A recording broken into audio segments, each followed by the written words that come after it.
महेंद्र पर्वत की गगनचुंबी शिखरें बादलों को चीरती हुई खड़ी थी, मानो पृथ्वी ने हताशा में आकाश को छूने के लिए अपनी पथरीली भुजाएं फैला दी हों। और उस विशाल पर्वत के चरणों में गरजता हुआ वो अनंत सागर अपनी उफनती लहरों से बार बार तटों पर प्रहार कर रहा था, जैसे वो वानर सेना की विवशता का उपहास कर रहा हो। दक्षिण दिशा का वो अंतिम छोर जहां भूमि समाप्त होती थी और केवल जल का असीम साम्राज्य आरंभ होता था, आज मृत्यु के भय और घोर निराशा का साक्षी बना हुआ था। हवाओं में नमक की गंध के साथ साथ एक अजीब सी भारी खामोशी घुली हुई थी, जो समुद्र के शोर से भी अधिक कान फोड़ने वाली प्रतीत हो रही थी। वानर वीर जो किष्किंधा से उत्साह और पराक्रम की हुंकार भरते हुए निकले थे, अब उनकी देह की ऊर्जा और मन का संकल्प दोनों ही इस अनंत जलराशि के सामने बौने पड़ गए थे। हर एक वानर की आंखों में वो चमक बुझ चुकी थी जो प्रभु राम के कार्य को सिद्ध करने के लिए जगी थी, और उसका स्थान अब एक ऐसे भय ने ले लिया था जो शत्रु के बाणों से नहीं बल्कि समय की समाप्ति से उपजा था। महाराज सुग्रीव द्वारा दी गई वो कठोर अवधि अब समाप्त हो चुकी थी। एक मास का समय जिसे वानरों ने दिशाओं को छान मारने में व्यतीत कर दिया था, अब रेत की तरह उनकी मुट्ठी से फिसल चुका था। वसंत की वो आशा अब पतझर की सूखी पत्तियों की भांति बिखर रही थी। अंगद जो इस दक्षिणी अभियान के नायक थे, एक ऊंची शिला पर बैठे शून्य में उस क्षितिज को ताक रहे थे जहां आकाश और समुद्र एक हो जाते थे। उनके भीतर का द्वंद्व बाहर के तूफान से कहीं अधिक भयानक था। वो युवराज थे, बाली के पुत्र थे, जिनके नसों में देवराज इंद्र का तेज दौड़ता था। किन तो आज वो तेज सुग्रीव के भय के काले बादलों के पीछे छिप गया था। उनके मन में बार बार सुग्रीव का वह कठोर आदेश गूंज रहा था कि यदि एक मास के भीतर सीता का पता लगाए बिना कोई लौटा तो उसका वध निश्चित है। ये केवल एक राजा की आज्ञा नहीं थी, बल्कि एक ऐसे शासक का प्रण था जो अपने वचन का पक्का और अनुशासन का कठोर था। अंगद के लिए यह स्थिति और भी अधिक विषम थी, क्योंकि वो जानते थे कि सुग्रीव के मन के किसी कोने में बाली के प्रति पुरानी शत्रुता का अवशेष अब भी हो सकता है, और अंगद की एक भी भूल सुग्रीव को उन्हें दंडित करने का नैतिक और राजकीय अवसर प्रदान कर देगी। वानर सेना के अन्य वीर नल नील और स्वयं जामवंत भी हताशा के सागर में डूबे हुए थे। हनुमान जो बल और बुद्धि के निधान थे, वो भी मौन धारण किए स्थिति की गंभीरता का आकलन कर रहे थे। सैनिकों के चेहरों पर भूख, प्यास और थकान की लकीरें स्पष्ट थी, लेकिन उससे भी गहरी लकीरें उस भय की थी जो किष्किंधा लौटने के विचार मात्र से उभर आती थी। वे आपस में दबी जुबान में बातें कर रहे थे कि सुग्रीव का कोप इंद्र के वज्र से भी अधिक घातक है, वो हमें क्षमा नहीं करेंगे। रिक्त हस्त लौटना मृत्यु के मुख में स्वयं प्रवेश करने जैसा है। इस विचार ने पूरी सेना का मनोबल तोड़ दिया था। अंगद ने अपने साथियों की ओर देखा, उनकी आंखों में उसे अपने लिए सम्मान तो दिखा, पर साथ ही साथ एक मूक प्रश्न भी दिखा कि अब क्या होगा युवराज? क्या हम यही अंत की प्रतीक्षा करेंगे या सुग्रीव के हाथों मारे जाने के लिए लौटेंगे? अंगद का धैर्य अब जवाब दे रहा था।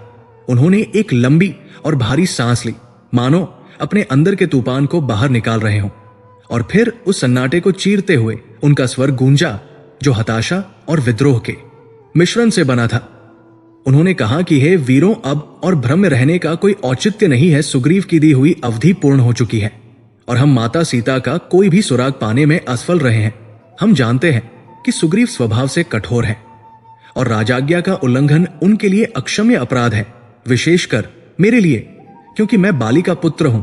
सुग्रीव मुझे कभी भी प्रेम की दृष्टि से नहीं देखते, वे केवल अवसर की प्रतीक्षा में हैं, और मेरी ये असफलता उन्हें वो अवसर तश्तरी में सजा कर दे देगी। मैं जानता हूं कि यदि मैं किष्किंधा लौटा तो मेरा स्वागत और सम्मान नहीं बल्कि कारागार और मृत्युदंड मेरा सत्कार करेंगे। अंगद की वाणी में एक कड़वा सत्य था जिसने सभी वानरों को झकझोर कर रख दिया। उन्होंने आगे कहा कि उस अपमानजनक मृत्यु से तो कहीं उत्तम है कि हम यहीं इस पवित्र समुद्र के तट पर अपने प्राण त्याग दें। खाली हाथ लौटकर सुग्रीव के क्रोध का शिकार बनने से अच्छा है कि हम यहीं प्रायोपवेश का मार्ग अपनाएं, अन्न और जल का त्याग करें और अपनी देह को इस प्रकृति में विलीन कर दें। कम से कम आने वाली पीढ़ियां ये तो कहेंगी कि हम कायरों की भांति नहीं भागे, बल्कि अपने कर्तव्य पथ पर हमने प्राणों की आहुति दे दी। अंगद का यह निर्णय बिजली की भांति पूरी सेना पर गिरा। प्रायोपवेश अर्थात मृत्यु का वरण करने का संकल्प यह कोई साधारण निर्णय नहीं था। यह जीवन की अंतिम और सबसे कठिन परीक्षा थी, परंतु सुग्रीव के भय का साया इतना विशाल था कि मृत्यु उन्हें एक सुखद आश्रय प्रतीत हो रही थी। वातावरण में शोक की लहर दौड़ गई। वानर वीर जो पर्वतों को उखाड़ने की क्षमता रखते थे, अब अपनी ही आंखों से बहते आंसुओं को रोकने में असमर्थ थे। वे एक दूसरे के गले लगकर रोने लगे, अपनी पत्नियों और बच्चों का स्मरण करने लगे, जिन्हें वे अब कदाचित कभी नहीं देख पाएंगे। उन्होंने कुशा घास का आसन बिछाना शुरू कर दिया और दक्षिण दिशा की ओर मुख करके बैठ गए, मानो वे यमराज का स्वागत करने के लिए तत्पर हो। समुद्र की लहरें भी मानो उनकी इस वेदना में सहभागी बन रही थी और उनका शोर अब विलाप जैसा प्रतीत हो रहा था। जाम्बवंत जो सबसे वयोवृद्ध थे, उन्होंने भी अंगद के निर्णय का विरोध नहीं किया, क्योंकि वो भी जानते थे कि मिशन की असफलता का परिणाम क्या होगा। उन्होंने अपनी बूढ़ी आंखों को मूंद लिया और राम का स्मरण करने लगे। उस मृत्युशैया पर बैठे वानरों के बीच सन्नाटा इतना गहरा था कि हवा के झोंके भी शोर मचाते प्रतीत हो रहे थे। तभी उस घोर निराशा के बीच अंगद का स्वर पुनः उभरा, लेकिन इस बार उसमें केवल भय नहीं, बल्कि एक अजीब सी विडंबना और दुख था। वे अपने प्राण त्यागने की प्रक्रिया में थे और अंतिम समय में वीर अपने आदर्शों को याद करते हैं। अंगद ने उस सन्नाटे में जटायु का नाम लिया। उन्होंने कहा कि धन्य है वह पक्षीराज जटायु, जिसने हम वानरों की तरह केवल प्राणों की रक्षा का विचार नहीं किया। हम यहां सुग्रीव के भय से प्राण दे रहे हैं, लेकिन जटायु ने धर्म के लिए प्राण दिए थे। उन्होंने न तो किसी राजा की आज्ञा की प्रतीक्षा की और न ही अपनी वृद्धावस्था की परवाह की। जब उन्होंने देखा कि रावण माता सीता का हरण करके ले जा रहा है, तो वह उस महाबली राक्षस से भिड़ गए। उन्होंने अपने जर्जर पंखों और तीखे नाखूनों से रावण के रथ को छिन्न भिन्न कर दिया। रावण जो तीनों लोकों का विजेता था, उसे भी क्षण भर के लिए जटायु ने रोक दिया था। अंततः रावण ने अपनी तलवार से उनके पंख काट दिए और वो वीर भूमि पर गिर पड़ा, परंतु गिरकर भी उसने राम का कार्य किया। उसने अपने प्राणों को तब तक रोक कर रखा जब तक कि वह प्रभु राम को सीता जी का पता नहीं बता सका। वानर अभी भी अपनी आंखों को बंद किए मृत्यु का आह्वान कर रहे थे और जटायु के पुण्य कर्मों की चर्चा कर रहे थे। तभी उस सबसे बड़ी और अंधेरी कंदरा से एक आवाज आई, जो बादलों की गर्जना से भी अधिक गहरी और भयावह थी। वो आवाज किसी साधारण जीव की नहीं थी, उसमें युगों की थकान और भूख का मिश्रण था। जैसे ही वो आवाज गूंजी, समुद्र की लहरों का शोर भी क्षण भर के लिए दब गया। वानर चौंक कर खड़े हो गए, उनकी तंद्रा भंग हो गई और उन्होंने भयभीत होकर उस गुफा की ओर देखा, जहां से अब दो विशाल जलती हुई मशाल जैसी आंखें अंधेरे को चीरती हुई बाहर झांक रही थी। गुफा के द्वार पर एक परछाई उभरी, जो धीरे धीरे बड़ी होती गई, इतनी बड़ी कि उसने सूरज की रोशनी को भी कुछ पल के लिए ढक लिया। वह एक गिद्ध था, लेकिन कोई साधारण गिद्ध नहीं। वह पर्वत के समान विशालकाय था। उसके पंख, जो समय की मार से झड़ चुके थे और कहीं कहीं से टूट चुके थे, फिर भी उनका फैलाव इतना अधिक था कि वे वानर सेना के एक बड़े हिस्से को अपनी छाया में ले सकते थे। उसका शरीर क्षतविक्षत था, मानो उसने कई युद्ध और कई प्रलय देखे हों। उसकी चोंच किसी कुल्हाड़ी की भांति मुड़ी हुई और तीखी थी, और उसकी गर्दन पर झुर्रियों का जाल था, जो उसकी अत्यधिक वृद्धावस्था का प्रमाण था। वो प्राणी धीरे धीरे लड़खड़ाता हुआ गुफा से बाहर आया। उसके चलने से टाने हिल रही थी और कंकड़ पत्थर खिसक कर नीचे गिर रहे थे। उसकी उपस्थिति मात्र से ही वहां का तापमान गिर गया और वानरों के रक्त में जमा देने वाला भय दौड़ गया। ये प्राणी संपाति था, जटायु का बड़ा भाई, जो अपनी पंखहीनता के कारण युगों से यहां पड़ा था। लेकिन वानर ये नहीं जानते थे, वे तो केवल एक साक्षात काल को अपनी ओर आते देख रहे थे। संपाति ने अपनी धुंधली लेकिन तीक्ष्ण दृष्टि उन वानरों पर डाली, जो भय से कंपा रहे थे। उसकी आंखों में एक क्रूर चमक आ गई थी, एक ऐसी चमक जो किसी भूखे शिकारी की आंखों में अपने शिकार को देखकर आती है। उसने अपनी गर्दन को झटका दिया और एक भयानक स्वर में बोला, जो चट्टानों से टकराकर गूंज उठा। उसने कहा कि यहो, आज विधाता मुझ पर कितने प्रसन्न है। देखो तो सही, आज भाग्य ने मुझे घर बैठे कैसा उत्तम भोजन दिया है।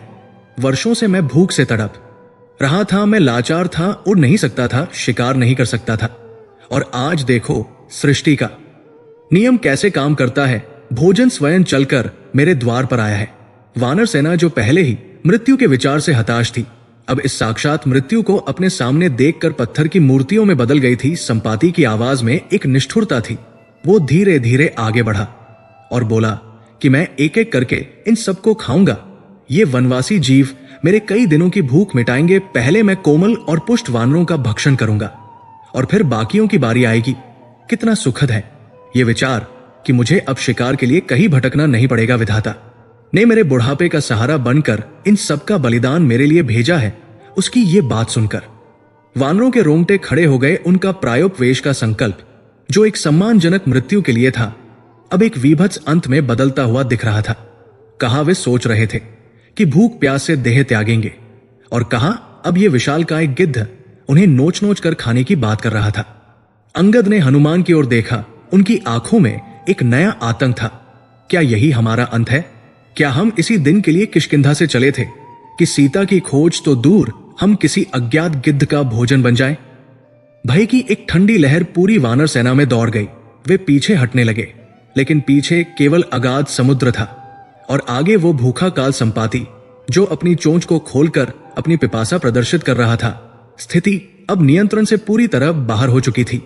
वे एक कुएं और खाई के बीच फंस गए थे। एक तरफ सुग्रीव का दंड था और दूसरी तरफ इस राक्षस रूपी पक्षी की भूख। उस क्षण वो सन्नाटा, जो पहले हताशा का था, अब प्राणलेवा आतंक में बदल गया था। संपाति ने अपना एक विशाल कदम आगे बढ़ाया और उसकी छाया अंगद और हनुमान के ऊपर मंडराने लगी। हर वानर के मन में बस यही प्रश्न था कि क्या राम का कार्य अधूरा ही रह जाएगा? क्या जटायु की तरह बलिदान देना तो दूर, हम अपनी जान भी नहीं बचा पाएंगे? और सबसे बड़ा प्रश्न यह था कि जटायु का नाम सुनकर ये गिद्ध बाहर आया है, तो इसका जटायु से क्या संबंध है? क्या ये शत्रु है या इसका कोई और रहस्य है? लेकिन अभी सोचने का समय नहीं था, क्योंकि संपाति की भूख और उसकी विशालकाय काया ने तर्क और साहस दोनों को पंगु बना दिया था। वानर एक दूसरे से सट गए, मानो समूह में उन्हें सुरक्षा मिल जाएगी, परंतु उस महाकाय पक्षी के सामने उनकी सामूहिक शक्ति भी नगण्य लग रही थी। संपाति की दृष्टि अब सीधे अंगद पर थी और उसने अपनी लोलुप जीभ अपनी चोंच पर फेरी। वातावरण में तनाव इतना अधिक था कि मानो हवा भी सांस लेना भूल गई हो। वानरों का अंत अब निश्चित जान पड़ रहा था, और यही वो क्षण था जब नियति ने एक खेल खेला था, एक ऐसा खेल जो विनाश के मुख से ही आशा की किरण को जन्म देने वाला था। लेकिन अभी उस किरण का कोई अतापता नहीं था। अभी तो केवल अंधकार था, भय था, और उस विशालकाय गिद्ध की गूंजती हुई आवाज थी, आज मेरा उपवास टूटेगा, आज मुझे रक्त और मांस का स्वाद मिलेगा। महेंद्र पर्वत की उस पथरीली और वीरान चोटी पर मृत्यु का साक्षात स्वरूप अपनी पूरी भयावता के साथ खड़ा था। वो विशालकाय गिद्ध संपाति जब अपनी कंदरा से बाहर निकला तो ऐसा प्रतीत हुआ मानो स्वयं यमराज ने किसी आदिम और क्रूर रूप में अवतार ले लिया हो। उसकी उपस्थिति मात्र ने वहां के वातावरण को एक श्मशान की भांति भारी और निस्तब्ध कर दिया था। वानर सेना, जो अभी कुछ क्षण पूर्व तक प्रायोपवेश के माध्यम से एक सम्मानजनक और शांत मृत्यु का वर्ण करने को तत्पर थी, अब अपने सामने एक वीभत्स और हिंसक अंत को खड़ा देख सिहर उठी थी। उस महाकाय पक्षी का शरीर किसी काले पहाड़ जैसा था, जो समय और दुर्भाग्य की मार से झुलस चुका था। उसके पंख, जो कभी आकाश को नापने का सामर्थ्य रखते थे, अब जले हुए और ठूंठ जैसे प्रतीत होते थे। लेकिन उसकी शारीरिक विकृति ने उसकी भयंकरता को कम करने के बजाय उसे और अधिक बढ़ा दिया था। उसकी त्वचा पर झुर्रियों का जाल था, जो सदियों की भूख और प्रतीक्षा की गाथा कह रहा था, और उसकी लाल अंगारे जैसी आंखें वानरों के समूह पर टिकी हुई थी, जिनमें दया का एक कण भी नहीं था। केवल एक आदिम भूख थी जो युगों से शांत नहीं हुई थी। वानर जो सुग्रीव के दंड के भय से यहां तक आए थे, अब एक नई विडंबना के जाल में फंस गए थे। ये नियति का कैसा क्रूर परिहास था कि वे एक कुएं से निकलकर सीधे खाई में जा गिरे थे। सुग्रीव की तलवार अदृश्य थी और किष्किंधा दूर थी, लेकिन ये गिद्ध प्रत्यक्ष था और उसकी चोंच मृत्यु का द्वार बनकर उनके सामने खुली थी। संपाति ने अपनी गर्दन घुमाई और उसकी दृष्टि वानरों के भयभीत चेहरों पर जम गई। उसके कंठ से एक घरघराहट निकली, जो किसी सूखी नदी में अचानक आई बार के शोर जैसी थी। उसने एक क्रूर संतोष के साथ कहा कि अहो, विधाता की लीला भी कितनी विचित्र है। मैं वर्षों से यहां असहाय पड़ा था, अपने कर्मों का दंड भोग रहा था। पंखहीन होकर मैं शिकार के लिए उड़ नहीं सकता था और भूख मेरी अंतरात्मा को नोच रही थी। लेकिन आज प्रारब्ध ने मेरे धैर्य का फल मुझे दे दिया है। देखो तो सही, कितने सारे जीव स्वयं चलकर मेरी गुफा के द्वार पर आए हैं। ये कोई साधारण भोजन नहीं है, ये तो मेरे लिए एक उत्सव है। मैं एक एक करके इन सब का भक्षण करूंगा और अपनी युगों पुरानी क्षुधा को शांत करूंगा। संपाति के इन शब्दों ने वानरों के रक्त को जमा दिया। उसके बोलने के ढंग में एक निश्चिंतता थी, जैसे उसे पता हो कि ये वानर भाग नहीं सकते। पीछे अगाध समुद्र था और आगे ये पर्वत जैसा पक्षी भागने का कोई मार्ग शेष नहीं था। वानर दल में भगदड़ तो नहीं मची, क्योंकि भय ने उनके पैरों को जकड़ लिया था, लेकिन उनकी आंखों में एक दूसरे के लिए विदाई का संदेश तैरने लगा। अंगद जो अब तक धैर्य धारण किए हुए थे, उनका भी आत्मविश्वास डोलने लगा। वे सोचने लगे कि क्या हम वानर जाति के वीर इसी प्रकार किसी अज्ञात पक्षी का ग्रास बनने के लिए जन्म में थे? क्या हमारे पराक्रम का अंत इतना अपमानजनक होगा कि कोई हमारी अस्थियों को भी नहीं देख पाएगा? हम तो सीता की खोज में निकले थे, राम का कार्य सिद्ध करना हमारा उद्देश्य था, लेकिन अब ऐसा लगता है कि हम स्वयं एक त्रासदी बन जाएंगे। अंगद के मन में सुग्रीव के प्रति जो भय था, वो अब इस प्रत्यक्ष मृत्यु के भय के सामने छोटा लगने लगा था। सुग्रीव शायद मारते तो एक योद्धा की मौत मिलती, लेकिन ये गिद्ध तो उन्हें जानवरों की तरह नोच खाएगा। वानरों के बीच फुसफुसाहट शुरू हो गई। वे दबी जुबान में कहने लगे कि इससे तो अच्छा था हम किष्किंधा में ही सुग्रीव के हाथों मारे जाते, कम से कम वहां हमारे परिजन तो होते, यहां इस निर्जन तट पर मरना, और वह भी इस राक्षस का भोजन बनकर। ये तो नर्क से भी बदतर है। जांबवंत और अन्य वृद्ध वानर भी चिंतित हो उठे। स्थिति पूरी तरह से नियंत्रण से बाहर जा रही थी। उस समय जब निराशा अपने चरम पर थी और मृत्यु का काला साया हर वानर के सिर पर मंडरा रहा था, पवन पुत्र हनुमान का विवेक जागृत हुआ। हनुमान जो बल और बुद्धि के सागर थे, उन्होंने देखा कि भय ने उनकी सेना को पंगु बना दिया है। वे जानते थे कि कायरतापूर्ण मृत्यु किसी भी वीर को शोभा नहीं देती, और यदि मरना ही है तो अपने इष्ट और अपने आदर्शों का स्मरण करते हुए मरना चाहिए, न कि एक लाचार पशु की भांति गिड़गिड़ाते हुए। हनुमान ने स्थिति को भांप लिया कि अब भागना असंभव है और इस गिद्ध से युद्ध करना भी व्यर्थ है, क्योंकि इसकी विशालता और हमारी थकान का कोई मेल नहीं है। हनुमान ने अंगद और जांबवंत की ओर एक अर्थपूर्ण दृष्टि डाली, और फिर उस सन्नाटे को चीरते हुए उन्होंने अपनी आवाज ऊंची की। उनका स्वर इतना गंभीर और तेज था कि वो समुद्र की लहरों के शोर और उस गिद्ध की घरघराहट के ऊपर गूंजने लगा। हनुमान ने उस पक्षी को संबोधित नहीं किया, बल्कि उन्होंने अपने साथियों को सुनाते हुए एक ऐसे सत्य का उद्घोष किया जो उस समय की सबसे बड़ी विडंबना थी। हनुमान जोर से बोले कि हे वानर वीरों, भय को त्याग दो और देखो कि संसार में कैसे कैसे महान आत्माओं ने जन्म लिया है। हम अपनी जान बचाने के लिए रो रहे हैं, हम मृत्यु के डर से कांप रहे हैं, लेकिन धन्य है वो जटायु जिसने इसी दंडक वन के आकाश में अपने प्राणों की बाजी लगा दी थी। हनुमान के मुख से जटायु का नाम निकलते ही हवा का रुख मानो बदल सा गया। उन्होंने अपनी बात जारी रखी और कहा कि धिक्कार है हम पर, जो हम राम का कार्य किए बिना ही प्राण त्यागने से डर रहे हैं, जबकि गिद्धराज जटायु ने राम के कार्य के लिए नहीं बल्कि धर्म की रक्षा के लिए अपने जर्जर शरीर की परवाह नहीं की। हनुमान की वाणी में ओज था। वे उस कथा को ऐसे सुना रहे थे मानो वो अभी उनकी आंखों के सामने घटित हो रही हो। उन्होंने कहा कि जब दुराचारी रावण माता सीता का हरण करके ले जा रहा था, तो उस समय आकाश में कोई देवता या गंधर्व उनकी रक्षा के लिए नहीं आया। उस समय केवल एक वृद्ध पक्षी जटायु वहां उपस्थित थे। जटायु जानते थे कि रावण महाबली है, उसके पास दिव्य अस्त्र शस्त्र है, और वो स्वयं एक वृद्ध पक्षी है जिसके पास केवल चोंच और नाखून है। परिणाम जानते हुए भी जटायु ने रावण को ललकारा। उन्होंने कहा कि हे रावण, तू पराई स्त्री का हरण करके अपनी मृत्यु को निमंत्रण दे रहा है। जब तक मेरे प्राण हैं, मैं तुझे सीता को ले जाने नहीं दूंगा। हनुमान ने वर्णन किया कि कैसे जटायु ने बादलों के बीच रावण के रथ पर आक्रमण किया। उन्होंने अपने तीखे नखों से रावण के सारथी को मार गिराया, उसके रथ को चकनाचूर कर दिया और उस महाबली राक्षस को धरती पर उतरने के लिए विवश कर दिया। संपाति, जो अब तक अपनी लालच भरी आंखों से वानरों को देख रहा था और अपने अगले कदम के लिए तैयार हो रहा था, अचानक ठिठक गया। हनुमान के शब्दों ने उसके कानों में पिघले हुए शीशे की तरह नहीं बल्कि एक बिजली की तरह प्रवेश किया। जटायु, ये शब्द उसके लिए केवल एक नाम नहीं था, ये उसके अस्तित्व का आधा हिस्सा था। हनुमान अभी भी बोल रहे थे कि अंत में रावण ने अपनी चंद्रहास तलवार से जटायु के दोनों पंख काट दिए। वो वीर पक्षी लहूलुहान होकर भूमि पर गिर पड़ा, लेकिन मरते दम तक उसने सीता की जानकारी राम को देने के लिए अपने प्राणों को रोक कर रखा। उसने राम की गोद में अंतिम सांस ली और स्वयं भगवान ने उसका अंतिम संस्कार अपने पिता दशरथ के समान किया। ऐसे महान त्यागी थे जटायु, जिन्होंने परोपकार के लिए देह त्यागी, और एक हम हैं जो अपनी तुच्छ जान के लिए विलाप कर रहे हैं। जैसे ही हनुमान ने जटायु की विरक्ति और उनके पंख कटने की बात कही, उस विशालकाय गिद्ध संपाति के शरीर में एक जोरदार कंपन हुआ। वो पहाड़ जैसा शरीर जो अभी तक आतंक का पर्याय बना हुआ था, अचानक डोलने लगा मानो किसी ने उसकी नींव हिला दी हो। उसकी आंखों से वो क्रूरता और भूख का भाव लुप्त हो गया और उसका स्थान एक असीम वेदना और अविश्वास ने ले लिया। संपाति ने एक ऐसी चीख मारी जो भूख की नहीं बल्कि गहरे दर्द की थी। उसने अपने पंखीन धड़ को जमीन पर पटका और चिल्लाया, ठहरो। उसकी आवाज में अब गर्जना नहीं थी बल्कि एक टूटा हुआ स्वर। था जो किसी गहरे कुएं से आ रहा था। वानर सेना हतप्रभ होकर उसे देखने लगी। वो भयानक राक्षस अब एक दुखी प्राणी में बदल रहा था। संपाति की आंखों से आंसुओं की धारा बह निकली जो उसके झुर्रीदार गालों से होती हुई जमीन पर गिरने लगी। उसने कांपते हुए स्वर में पूछा कि हे वनवासियों, ये तुम किसकी बात कर रहे हो? ये जटायु नाम का कौन सा वीर है जिसकी मृत्यु का समाचार तुम सुना रहे हो? मेरे कानों ने आज एक कैसा वज्रपात सुना है। कौन है जिसने मेरे प्राणप्रिय भाई जटायु के पंख काटे? कौन है वो दुष्ट जिसने मेरे अनुज का वध किया? संपाति का स्वर अब पूरी तरह बदल चुका था। उसमें क्रोध तो था, लेकिन वो क्रोध वानरों के प्रति नहीं, बल्कि उस अज्ञात शत्रु के प्रति था जिसने जटायु को मारा था।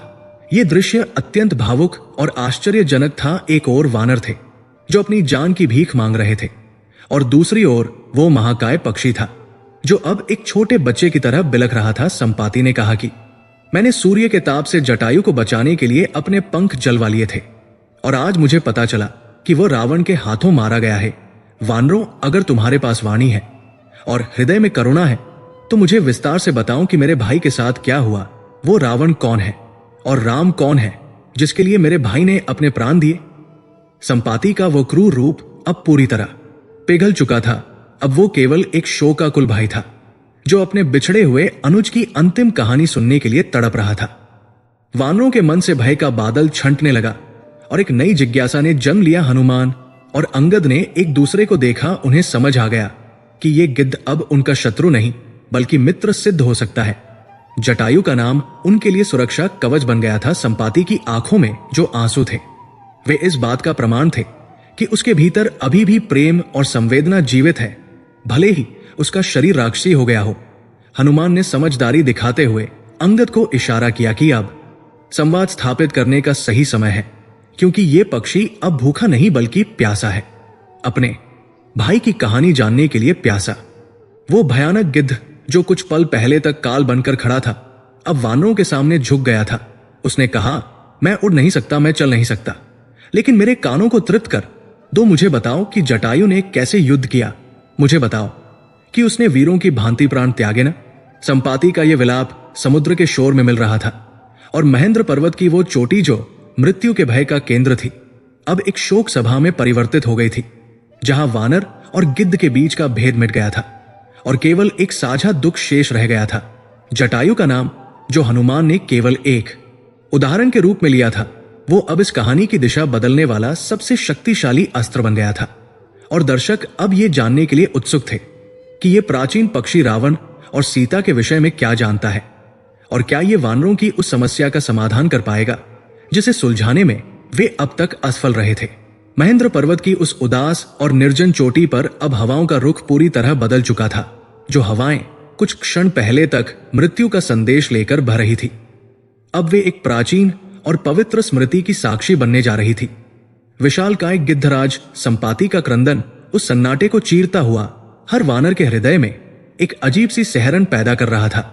वो दैत्याकार पक्षी जो अभी तक एक भक्षक प्रतीत हो रहा था, अब एक अत्यंत दयनीय और शितुल्य प्राणी में परिवर्तित हो गया था। उसकी आंखों से बहते हुए आंसुओं ने उसकी झुर्रीदार खाल पर लकीरें बना दी थी, और उन आंसुओं में केवल दुख नहीं था बल्कि सदियों का पश्चाताप और अपने भाई के प्रति अगाध प्रेम घुला हुआ था। वानर सेना जो भय से सिकुड़ी हुई थी अब धीरे धीरे उस महाकाय पक्षी के समीप आने लगी थी, क्योंकि उन्हें आभास हो गया था कि यह विशाल शरीर किसी राक्षस का नहीं बल्कि एक ऐसे महान आत्मा का है जो समय के क्रूर चक्र में पिसकर यहां आ गिरा है। हनुमान और अंगद सबसे आगे थे, और उनके पीछे पूरी वानर सेना मंत्रमुग्ध सी खड़ी थी, जैसे कोई शिष्य अपने गुरु से इतिहास का सबसे गहरा पाठ पढ़ने के लिए तत्पर हो।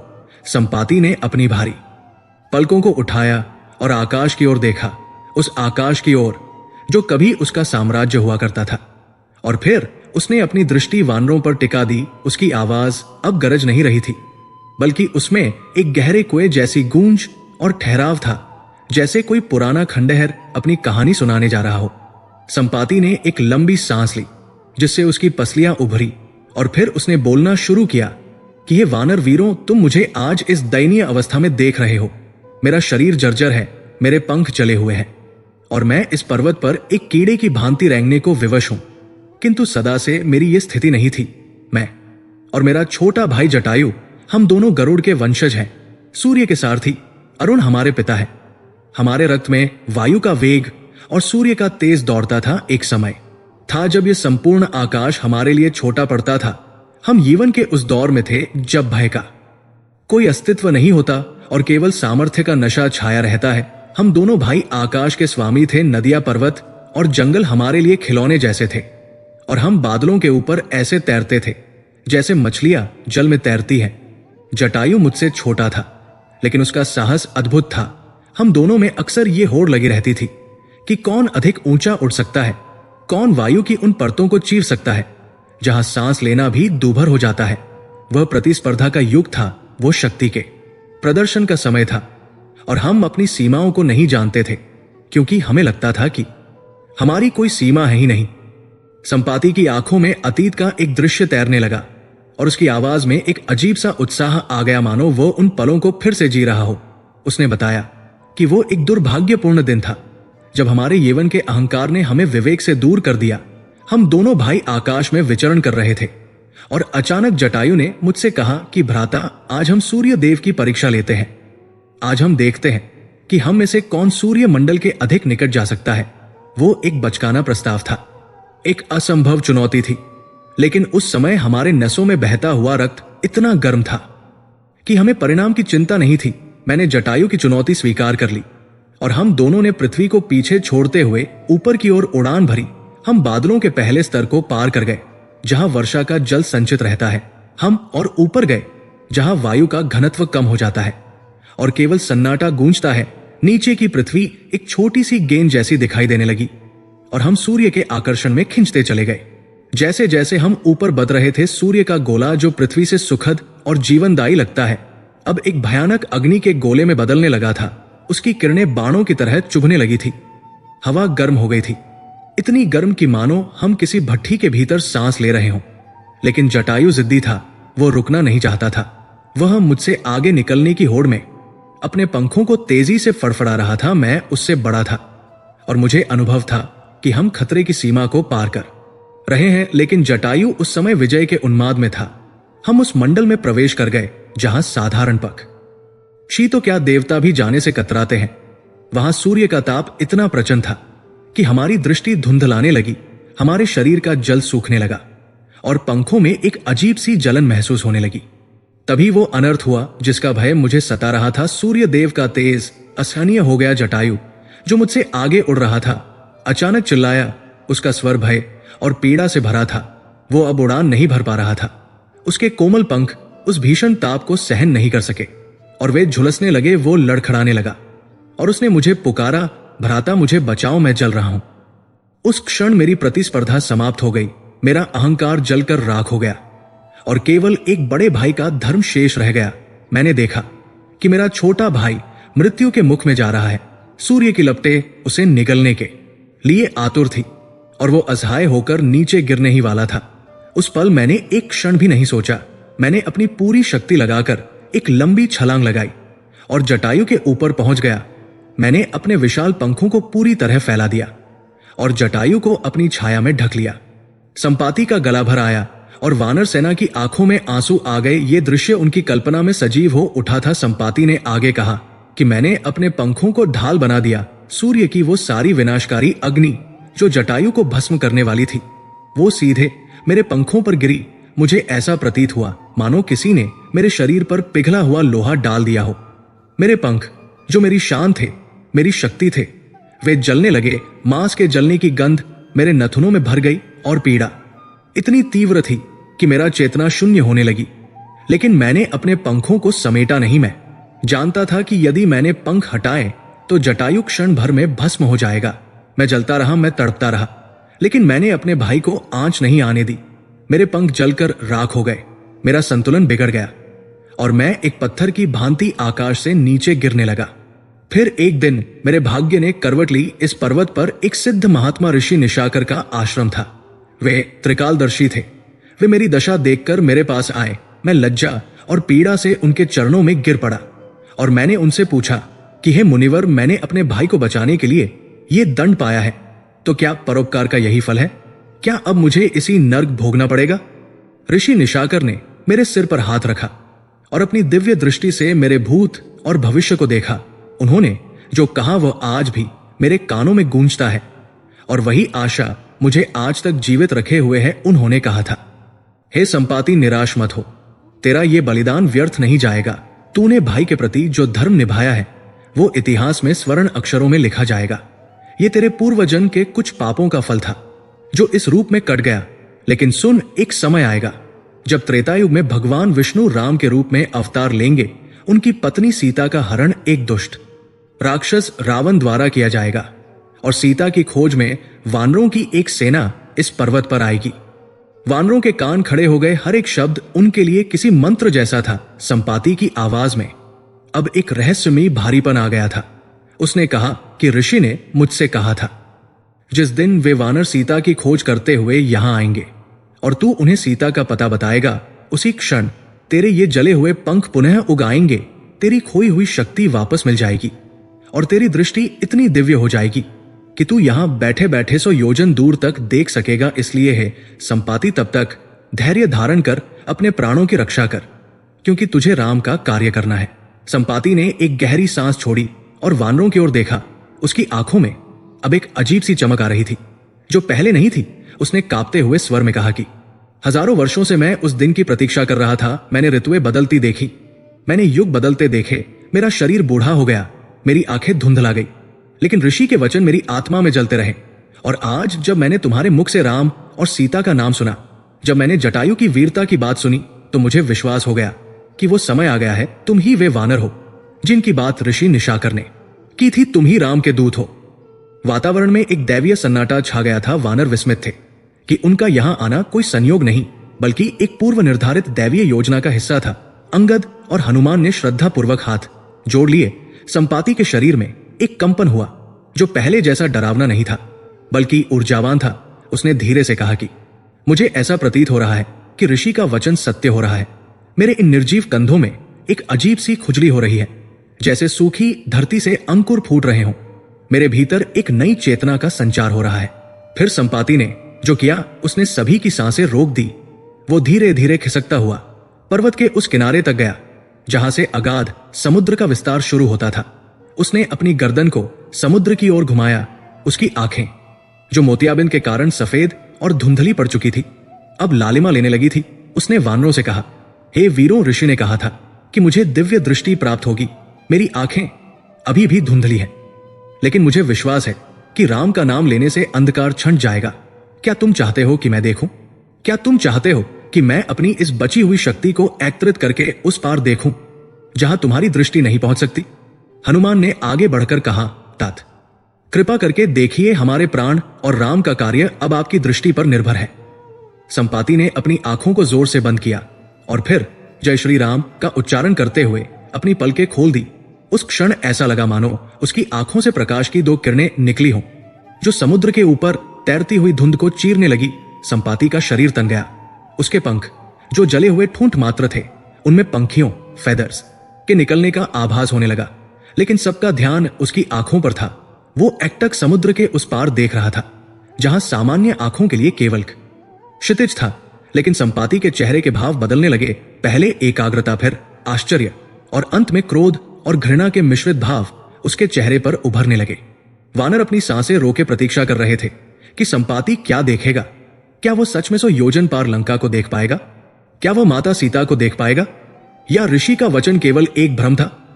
संपाति की पुतलियां सिकुड़ गई, जैसे उसने किसी बहुत दूर स्थित वस्तु पर अपना ध्यान केंद्रित कर लिया हो। और फिर उसके होंठ हिले। मुझे कुछ दिखाई दे रहा है। ये शब्द बहुत धीमे थे, लेकिन उस सन्नाटे में वे वज्र के समान गूंजे। वानरों के हृदय की धड़कनें तेज हो गई, क्योंकि यही वो क्षण था जो उनके जीवन और मृत्यु का निर्णय करने वाला था। संपाति की दृष्टि अब साधारण नहीं थी, वो काल और दूरी को भेद रही थी, और जो वो देख रहा था वो रामायण के इतिहास का एक नया अध्याय खोलने वाला था। महेंद्र पर्वत की उस गगनचुंबी शिखर पर, जहां कुछ ही पलों पूर्व मृत्यु का हताशा भरा सन्नाटा पसरा हुआ था, अब वहां एक अलौकिक और दैवीय मौन ने स्थान ले लिया था। ये मौन वैसा नहीं था जैसा श्मशान में होता है, बल्कि ये वो पवित्र निस्तब्धता थी जो किसी महान चमत्कार के घटित होने से ठीक पहले सृष्टि में छा जाती है। समस्त वानर सेना अपने श्वासों को रोके उस विशाल काय और प्राचीन गिद्धराज संपाति की ओर एकटक देख रही थी, जिसके जर्जर शरीर में अचानक एक अदृश्य ऊर्जा का संचार होने लगा था। पवन पुत्र हनुमान, युवराज, अंगद और ऋष्वतुल्य, जांबवंत सभी की दृष्टि संपाति के चेहरे पर टिकी हुई थी। जहां एक अद्भुत रूपांतरण की प्रक्रिया चल रही थी, संपाति ने अपने विशाल और भारी पंखों को समेट लिया था और अपनी गर्दन को उस अनंत समुद्र की ओर स्थिर कर दिया था। उसकी आंखें, जो मोतियाबिंद की सफेदी और बुढ़ापे की धुंध से आच्छादित थी, अब धीरे धीरे बदलने लगी थी। ऐसा प्रतीत हो रहा था मानो बादलों के पीछे छिपा हुआ सूर्य अपनी रश्मियों से कोहरे को काट रहा हो। ऋषि निशाकर का वह वरदान, जो युगों से सुप्त अवस्था में था, अब राम काज के निमित्त जागृत हो रहा था। संपाति का शरीर, जो अभी तक कांप रहा था, अब पर्वत की चट्टान की भांति स्थिर और अडिग हो गया था। उसने एक गहरी सांस खींची और अपने मन को एकाग्र किया। गिद्धों की वह नैसर्गिक शक्ति, जो उन्हें मीलों ऊपर से भी पृथ्वी पर रेंगते हुए छोटे से जीव को देखने की क्षमता प्रदान करती है, उसे संपाति ने अपनी तपस्या और ऋषि के आशीर्वाद के साथ मिश्रित कर लिया था। वातावरण में एक सूक्ष्म कंपन हुआ, जैसे किसी ने अदृश्य तार को छेड़ दिया हो। संपाति की आंखों की पुतलियां, जो पहले निस्तेज थी, अब उनमें एक स्वर्णिम आभा तैरने लगी थी। वो आभा धीरे धीरे तीव्र होती गई और देखते ही देखते उसकी आंखों से प्रकाश की दो अदृश्य किरणें निकली, जो भौतिक जगत की सीमाओं को भेदने के लिए तत्पर थी। संपाति ने अपनी पलकों को पूरी तरह खोल दिया और उस क्षण उसे वो नहीं दिखाई दिया जो उसके सामने था, अर्थात नीला समुद्र और आकाश का क्षितिज, बल्कि उसकी दृष्टि ने समय और दूरी की दीवारों को लांघना शुरू कर दिया। उसने देखा कि समुद्र की लहरें जो तट पर टकरा रही हैं, वे केवल शुरुआत है। उसकी दृष्टि पक्षी की उड़ान से भी तेज गति से समुद्र की सतह के ऊपर दौड़ने लगी। उसने लहरों के उस पार देखना शुरू किया, जहां सामान्य दृष्टि के लिए केवल शून्यता थी। 100 योजन का वो विशाल जल थी, जो किसी भी प्राणी के लिए एक अजय बाधा था। संपाति की दिव्य दृष्टि के लिए वो केवल एक आंगन जैसा प्रतीत होने लगा। उसे समुद्र के गर्भ में छिपे हुए विशालकाय जलचर दिखाई देने लगे। मगरमच्छ और तिमिंगल मछलियां, जो पहाड़ों के समान विशाल थी, वे उसे स्पष्ट दिखाई दे रही थी। लेकिन संपाति का लक्ष्य वे नहीं थे। उसका लक्ष्य तो उस पार था, जहां धरती का अंत और राक्षस राज का आरंभ होता था। वानर देख रहे थे कि संपाति के चेहरे के भाव प्रतिपल बदल रहे थे। कभी उसकी भ्रिकुटी तन जाती तो कभी उसकी आंखों में विस्मय का भाव आ जाता। वह अपने स्थान पर बैठा था, लेकिन उसकी चेतना मीलों दूर यात्रा कर रही थी। संपाति ने बोलना शुरू किया। उसकी आवाज में अब वो कंपन नहीं था जो बुढ़ापे का होता है, बल्कि एक दृष्टा का आत्मविश्वास था, जो सत्य को अपनी आंखों से देख रहा हो। उसने कहा, वानरों, मेरी दृष्टि अब समुद्र के खारे जल को चीरते हुए आगे बढ़ रही है। मुझे यहां से दूर, बहुत दूर दक्षिण दिशा में एक दूसरा तट दिखाई दे रहा है, जहां समुद्र की लहरें आदर के साथ चरणों को पखार रही हैं। वहां एक विशाल पर्वत है, जो समुद्र के गर्भ से निकलकर सीधे बादलों को स्पर्श कर रहा है। वो त्रिकुट पर्वत है, जिसकी 3 चोटियां आकाश में त्रिशूल की भांति खड़ी है। वानरों के रोंगटे खड़े हो गए। उन्हें विश्वास नहीं हो रहा था कि यह पक्षी सच में इतनी दूर देख पा रहा है। संपाति ने अपनी बात जारी रखी और उसकी आवाज में अब आश्चर्य का पुट आ गया था। अद्भुत, अविश्वसनीय। मैंने अपने जीवन में कई नगर देखे हैं, देवराज इंद्र की अमरावती और कुबेर की अलकापुरी की कहानियां सुनी है, लेकिन जो मैं अब देख रहा हूं वो कल्पना से भी परे है।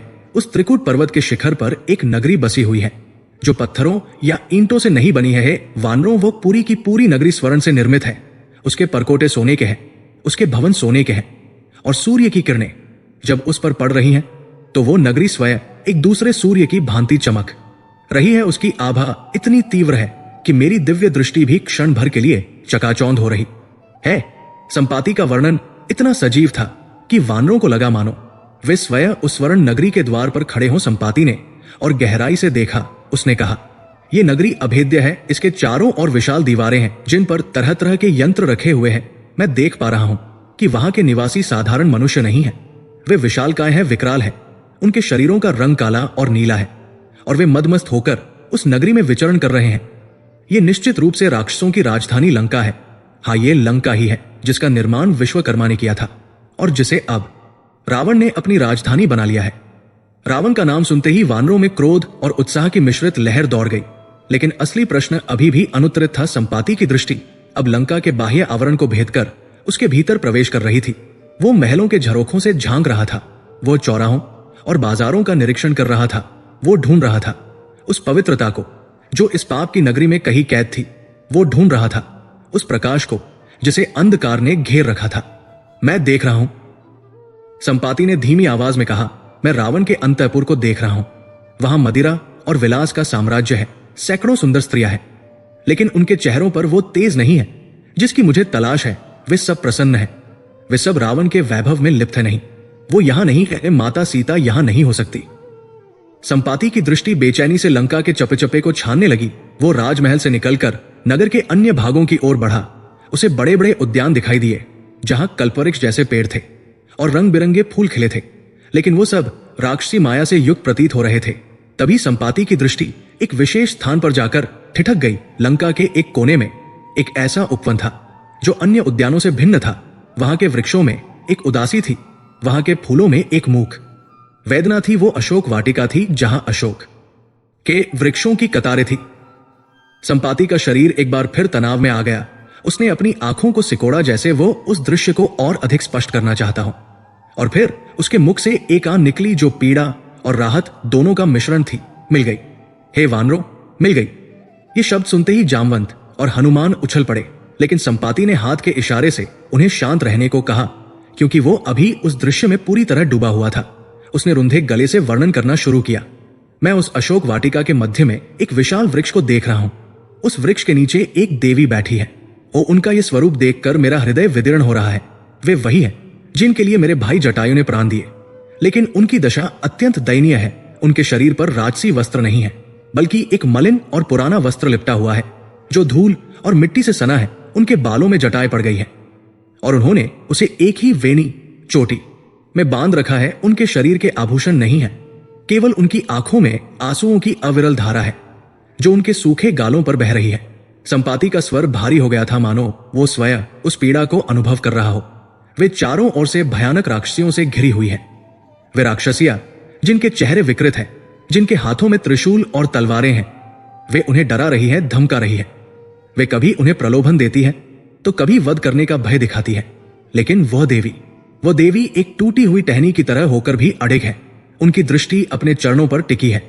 वे उन राक्षसियों को देख भी नहीं रही है। उनके होठों पर केवल एक ही नाम का स्पंदन हो रहा है। हालांकि मैं सुन नहीं सकता, लेकिन मैं उनके होठों की गति से समझ सकता हूं कि वे राम राम का जप कर रही है। उनके चारों ओर एक अदृश्य अग्नि का घेरा है जो उनके सतीत्व और पातिव्रत्य धर्म का तेज है, जिसके कारण कोई भी राक्षस उन्हें स्पर्श करने का साहस नहीं कर पा रहा है। वानर सेना में सिसकियां गूंजने लगी। माता सीता का यह वर्णन सुनकर उनका खून खौल उठा और आंखों में नमी आ गई। हनुमान की मुट्ठी भिंच गई और अंगद ने अपना होठ काट लिया। संपाति ने आगे कहा, हाँ, वही जानकी है, वही विदेहराज की पुत्री है।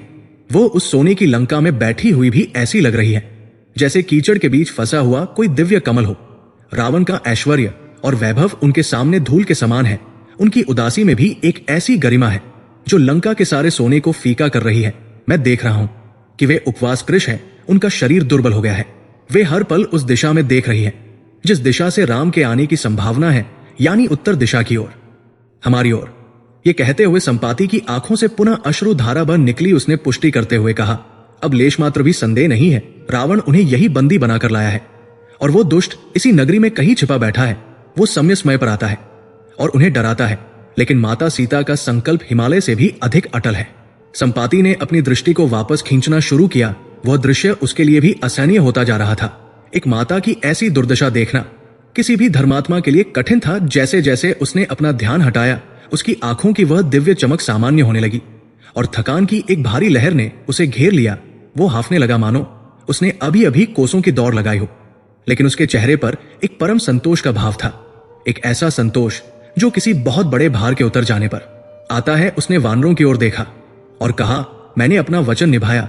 मैंने ऋषि का कथन सत्य सिद्ध कर दिया। सीता माता जीवित है और वे लंका की अशोक वाटिका में आपकी प्रतीक्षा कर रही है। मेरे भाई जटायु का बलिदान व्यर्थ नहीं गया, उनका पता मिल गया है। संपाति के इस रहस्योद्घाटन ने वानर सेना में एक नवजीवन फूंक दिया। वो हताशा, वो मृत्यु का भय और वो किष्किंधा लौटने की चिंता सब एक ही पल में धुएं की तरह उड़ गई। अब उनके पास एक लक्ष्य था, एक गंतव्य था। वानर जय श्री राम के नारे लगाने लगे। वे खुशी से झूम उठे, एक दूसरे को गले लगाने लगे। अंगद ने संपाति के चरण स्पर्श किए और कहा, हे तात, आपने हमें जीवन दान दिया है। आपने न केवल हमारे प्राण बचाए हैं, बल्कि रघुकुल की प्रतिष्ठा भी बचा ली है। यदि हम खाली हाथ लौटते तो वो हमारे लिए मृत्यु से भी बदतर होता, लेकिन अब हम सुग्रीव और प्रभु राम के सामने सिर उठाकर जा सकेंगे। किंतु इस उत्साह के बीच एक गंभीर वास्तविकता धीरे धीरे अपना सिर उठा रही थी। खुशी की लहर जैसे ही थोड़ी शांत हुई, वानरों की दृष्टि उस समुद्र पर पड़ी जो उनके और लंका के बीच गरज रहा था। संपाति ने सीता का पता तो बता दिया था, लेकिन समस्या का अंत नहीं हुआ था, बल्कि एक नई और असंभव चुनौती का जन्म हो गया था। सीता वहां है, ये जानना एक बात थी, और वहां तक पहुंचना दूसरी बात। 100 योजन का समुद्र अर्थात 400 कोस का अथाह जल विस्तार, जिसमें भयानक मगरमच्छ और दैत्य रहते हैं, उसे पार कौन करेगा? वानरों का कोलाहल धीरे धीरे फिर से सन्नाटे में बदलने लगा। वे समुद्र के किनारे जाकर खड़े हो गए और उस अनंत जलराशि को देखने लगे, जिसका कोई और छोर नहीं था। लंका दिखाई नहीं दे रही थी, वो क्षितिज के उस पार थी। केवल संपाति उसे देख सकता था। वानरों के लिए वो अभी भी एक कल्पना जैसी थी। संपाति ने उनकी इस दुविधा को भांप लिया। उसने थके हुए स्वर में कहा, वानरों, मैंने तुम्हें मार्ग दिखा दिया है। मेरे पंख अभी पूरी तरह नहीं उगे हैं कि मैं तुम्हें अपनी पीठ पर बैठाकर वहां ले जा सकूं। ऋषि के वचन अनुसार मेरे पंख उगना शुरू हो गए हैं। देखो, मेरे शरीर पर नए पंखों के अंकुर फूट रहे हैं, लेकिन उनमें अभी उड़ने की शक्ति नहीं है। यह कार्य अब तुम्हें अपने बाहुबल से सिद्ध करना होगा। सीता माता की रक्षा का भार अब तुम्हारे कंधों पर है। विधाता ने मुझे केवल दृष्टा बनाया था, करता तुम हो। संपाति की यह बात सत्य थी। उसने अपनी भूमिका निभा दी थी। अब बारी वानर वीरों की थी कि वे इस सूचना का उपयोग कैसे करें।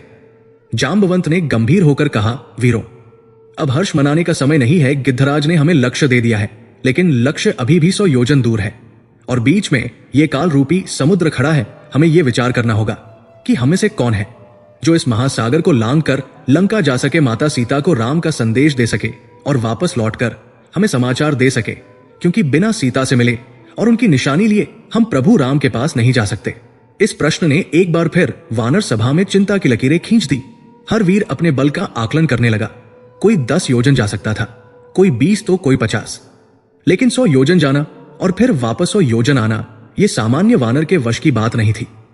महेंद्र पर्वत पर अब एक अलग प्रकार का तनाव था। पहले तनाव था खोजने का, अब तनाव था पहुंचने का। सूरज ढल रहा था और समुद्र का रंग गहरा काला होता जा रहा था। लहरों की गर्जना और भी भयानक हो गई थी, मानो समुद्र चुनौती दे रहा हो कि है कोई माई का लाल जो मेरे सीने को चीर कर उस पार जा सके। संपाति चुपचाप एक ओर बैठ गया था। उसे शांति मिल चुकी थी, लेकिन वानरों की परीक्षा अभी शुरू हुई थी। अंगद, हनुमान, नल, नील और जांबवंत गोल घेरा बनाकर बैठ गए। ये इतिहास की सबसे महत्वपूर्ण सभा होने वाली थी, क्योंकि यही तय होना था कि राम का दूत बनकर लंका कौन जाएगा, और यहीं से रामायण का सुंदरकांड आरंभ होने की भूमिका रची जा रही थी। संपाति की दृष्टि ने लंका दिखा। महेंद्र पर्वत की उस पावन और अब तक रहस्यों से भरी भूमि पर एक चमत्कार घटित हो रहा था, जो न केवल वानरों के लिए बल्कि समस्त सृष्टि के लिए एक दुर्लभ दृश्य था। ऋषि निशाकर का वो प्राचीन वरदान, जिसे काल की परतों ने ढक रखा था, अब सत्य होकर अपनी पूर्णता को प्राप्त कर रहा था। गिद्धराज संपाति, जिसने अभी अभी अपनी दिव्य दृष्टि से माता सीता का पता लगाकर राम काज में अपनी आहुति दी थी, उसके शरीर में एक अद्भुत रूपांतरण हो रहा था। वानर विस्फारित नेत्रों से देख रहे थे कि उस जर्जर और झुलसे हुए मांसपिंड पर, जिसे वे संपाति का शरीर कह रहे थे, कोमल रोए फूटने लगे थे। देखते ही देखते वे रोए पंखों में बदलने लगे और कुछ ही पलों में संपाति के वे विशालकाय पंख पुनः उग आए, जो कभी सूर्य के ताप से भस्म हो गए थे। यह दृश्य केवल शारीरिक परिवर्तन का नहीं था, बल्कि ये इस बात का प्रमाण था कि राम का नाम और परोपकार की भावना असंभव को भी संभव बना सकती है। संपाति ने अपने नए पंखों को फड़फड़ाया, जिससे वहां एक तेज आंधी सी आ गई। धूल और सूखे पत्ते उड़ने लगे और हवा में एक नई ऊर्जा का संचार हुआ। संपाति के चेहरे पर जो तेज था, वो अब किसी देवता के समान दमक रहा था। उसे अपना खोया हुआ आकाश, अपना खोया हुआ साम्राज्य और अपनी खोई हुई शक्ति पुनः प्राप्त हो गई थी। उसने वानरों की ओर कृतज्ञता भरी दृष्टि से देखा और कहा कि हे वानर वीरों, देखो, सत्य और धर्म के मार्ग पर चलने का फल कभी व्यर्थ नहीं जाता। मैंने राम काज में केवल वाणी मात्र से सहायता की और विधाता ने मुझे मेरा नवजीवन लौटा दिया। अब मेरी भूमिका यहां समाप्त होती है। मुझे अपने भाई जटायु का तर्पण करना है और पुनः आकाश की ऊंचाइयों को छूना है। लेकिन याद रखना, मैंने तुम्हें दिशा दिखाई है, गंतव्य तक पहुंचना अब तुम्हारे पौरुष की परीक्षा है। इतना कहकर संपाति ने एक जोरदार हुंकार भरी और अपने विशाल पंखों को हवा में लहराते हुए भूमि छोड़ दी। वो आकाश की ओर ऐसे बढ़ा जैसे कोई बाण धनुष से छूटता है। वानर अपनी गर्दन ऊंची करके उसे तब तक देखते रहे जब तक कि वो बादलों के बीच ओझल नहीं हो गया। संपाति के जाने के बाद वहां फिर से सन्नाटा छा गया, लेकिन यह सन्नाटा पहले जैसा नहीं था। ये सन्नाटा उस भयानक सत्य के बोध से उपजा था जिसे संपाति पीछे छोड़ गया था। संपाति ने समस्या का समाधान तो दिया था, लेकिन साथ ही एक ऐसी चुनौती भी खड़ी कर दी थी जो हिमालय से भी विशाल थी। वानरों की दृष्टि आकाश से हटकर अब उस सामने फैले हुए अनंत महासागर पर टिक गई थी, और यही वो क्षण था जब उनका उत्साह धीरे धीरे ठंडे पानी के बुलबुले की तरह फूटने लगा। उनके सामने 100 योजन यानी 400 कोस का विशाल समुद्र फैला हुआ था, जो अपनी उफनती लहरों से मानो आकाश को निगलने का प्रयास कर रहा था। लहरों की गर्जना ऐसी थी जैसे हजारों नगाड़े एक साथ बज रहे हो। पानी का रंग गहरा नीला और कहीं कहीं काला था, जो उसकी अथाह गहराई और उसमें छिपे अज्ञात खतरों का संकेत दे रहा था। वानर सेना, जो अभी कुछ क्षण पहले तक सीता मिल गई के उल्लास में नाच रही थी, अब भय और आशंका के दलदल में धंसने लगी थी, क्योंकि पता चलना एक बात थी और वहां तक पहुंचना दूसरी बात। बीच में यह खारा समुद्र एक यमदूत की भांति खड़ा था, जिसे लांघना किसी साधारण जीव के वश की बात नहीं थी।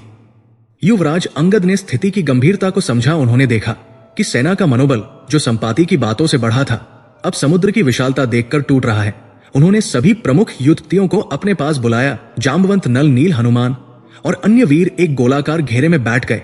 ये इतिहास की सबसे महत्वपूर्ण और निर्णायक सभा थी।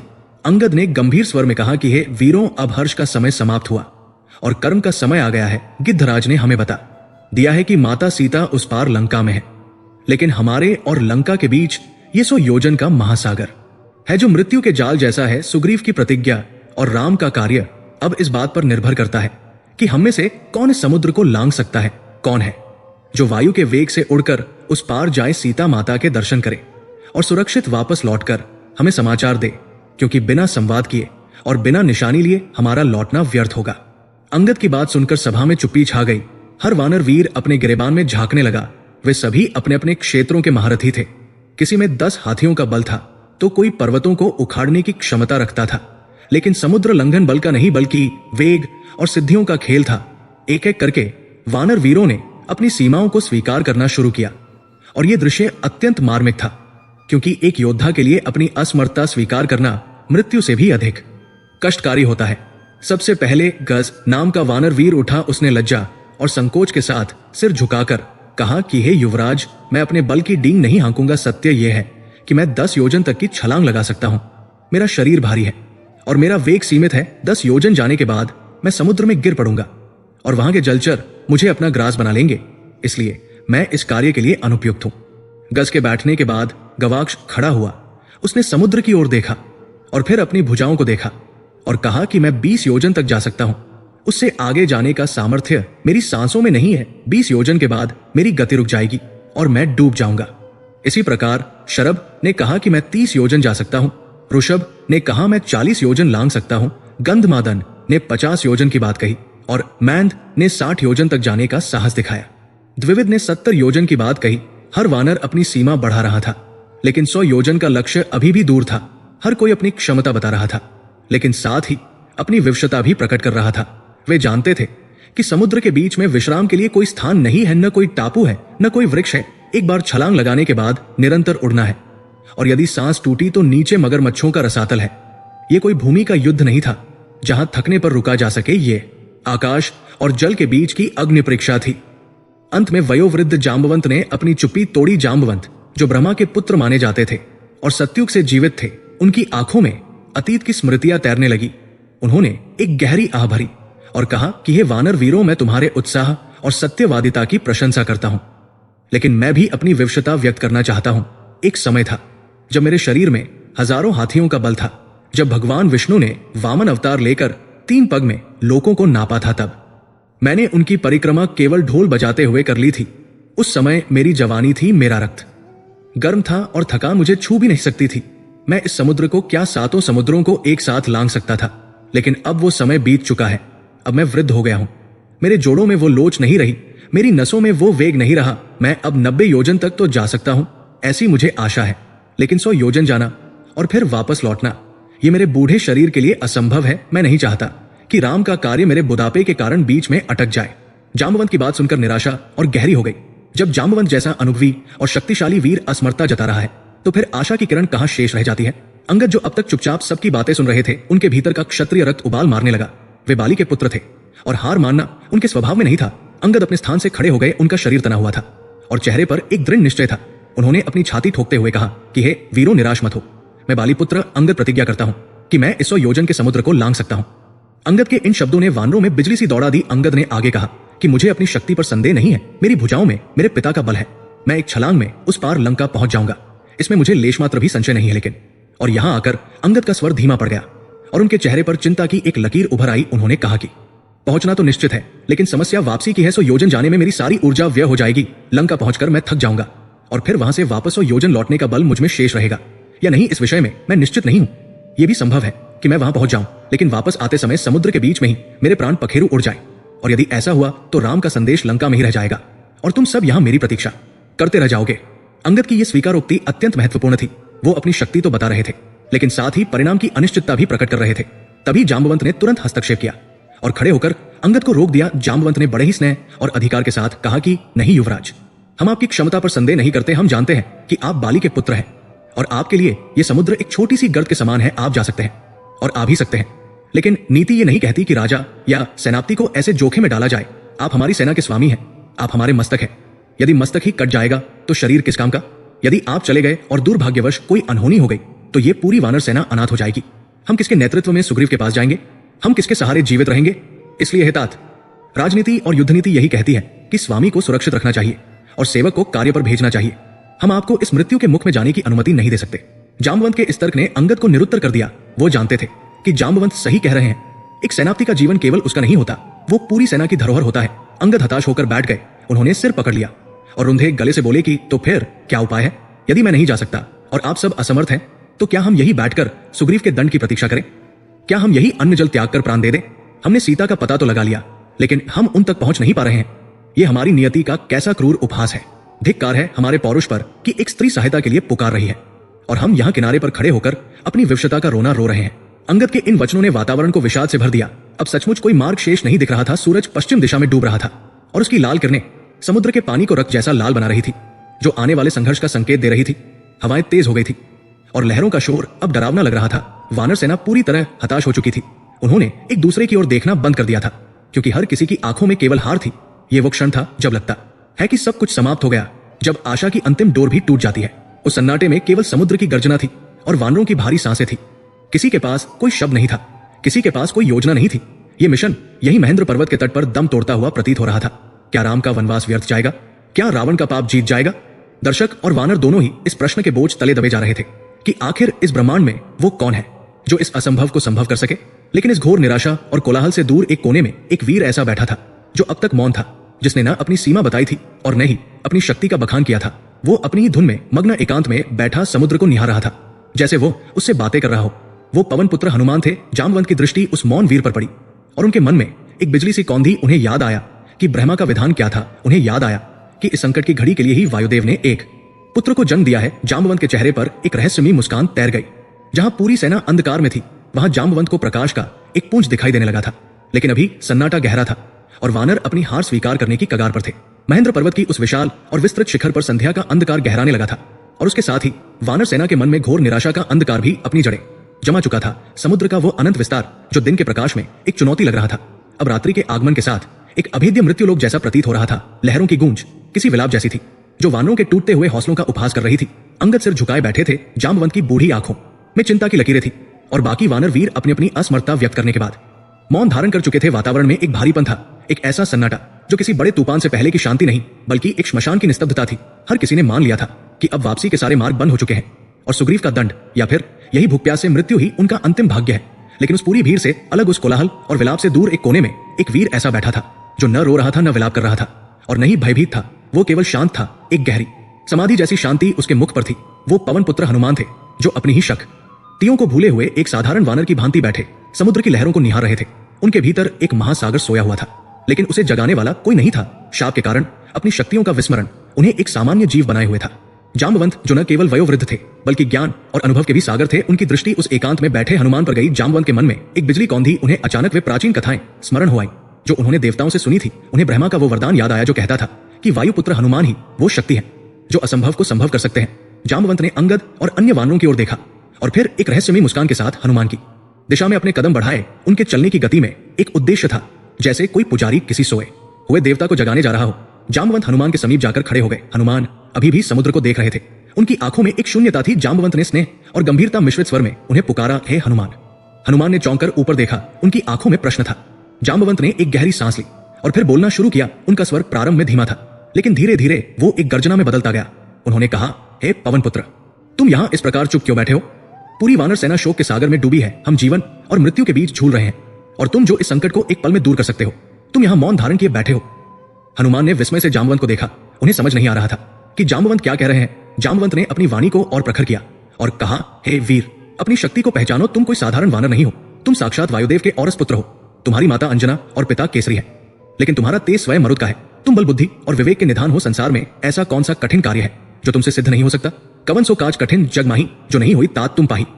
जाम्बवंत के ये शब्द हनुमान के कानों में पिघले हुए अमृत की तरह उतरे, लेकिन उनका विस्मरण अभी भी गहरा था। जाम्बवंत ने देखा कि हनुमान को अभी भी अपनी महिमा का भान नहीं हो रहा है, तो उन्होंने हनुमान के अतीत के पन्ने पलटना शुरू किया। उन्होंने कहा, हनुमान, याद करो अपने बचपन को, याद करो उस दिन को जब तुम सूर्योदय के समय भूख से व्याकुल थे।